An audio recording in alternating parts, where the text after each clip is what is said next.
I never thought it would ever be kind of like the Paul sponsorship, nor I don't know if I would enjoy that, to be honest. Although I do enjoy the education of those coming on, but is it for that? Is it for like, that's not my strategy. My strategy is more of the hand-to-hand combat. I want clients. Like that is I want that. So I think it's that secondary one. Look, so that makes sense. I think that's sponsorship. If that's something you want to explore at some point, it will come, but in a few years. Like one of our biggest clients. So it's two guys who both have a marketing agency in the skilled trade space. They started their podcast to do exactly that. They interview their ideal clients. The podcast became so big, though, also thanks to us. That's my second email, the case study, right? From unranked to top 5 in marketing. That now, and they call it themselves like this. It's a fucking NASCAR car. Like they have like tags of sponsors all over the place. Wow. All of them paying minimum 5 figures a month. And it's a whole business on its own. But they have like 400 interviews in stock. They just pump interviews with ideal clients. Because that's in the world. So don't get me wrong. I do think that anything can work. Ads can work. SEO can work. AI SEO can work. Whatever. We happen to make podcasts work. But the fact of doing a podcast where you provide value first, you're creating a positive relationship. We have a follow-up sequence to nurture, but also 24 hours, we send a recording.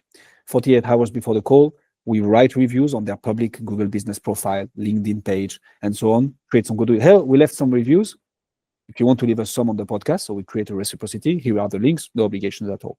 24 hours before the call, hey, we worked, basically the message is, we worked hard to prepare for this call, looking forward to it, increases show-up rate, and they're usually looking forward to it. And we close this like this. If you want clients, you have the podcast right now, you rebrand it a bit, you pivot a bit, and you find a way to interview CEO and CEOs of franchise owners each and every week. Yeah. Honestly, you do one per week, reduce the interview time to 30, 45 minutes max. I would do 2 to 3 per week to start with. And that should be one client per month minimum. And you're saying, and then release 2 to 3 per week? Yes. Okay. Yes, because you need to release them to. So, I mean, again, the way we do it and we know it works. The fact of releasing it fast enough before the second call, they get to see the output of what they invested their time in. Yeah, they're excited too. Exactly. And if you have a proper marketing engine, which is what we do, with it, we don't just say, hey, the episode is live. I usually say, because it's true, hey, the episode already got the post about it already got 1,800 impressions and you got 300 views just on my LinkedIn Live. And like, what? Yeah, this shit works. And then we're going to release it on the podcast platforms. We'll let you know as well. Amazing. So I think it's good to have it released, but you don't need too much. Like you record in Riverside, you create a quick pre-intro video, an outro video that does the job for you, and you release it like this, almost unedited on the podcast platforms. And if you want to polish and do some shorts afterwards, you have your team do that, and you get it live a few weeks later on. But I would have, because we do it live, it's on YouTube Live, so we have the link to YouTube to send the guest within 24 hours, which helps. I like it. This is good. Really, really good.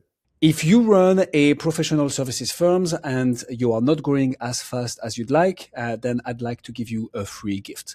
My team and I have put together the B2B Podcasting Secrets Playbook, which is basically 3 years of my teams and I knowledge, solving branding and lead generation for good for professional services firms.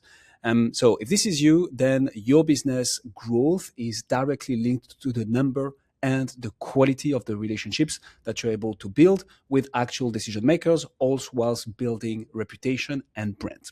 And we got pretty good at helping people like you do exactly that using podcast. So the playbook has 9 sections, from how to even position it, to finding the first guests, how to transform content and guests into clients, all the way up to becoming the #1 influencer in your space. It includes visuals, videos, text, and templates, and case studies relevant to each and every section. And if you want to go even faster, then on the thank you page, you can book a call directly with my team, and we will look at your firm, see if we can help.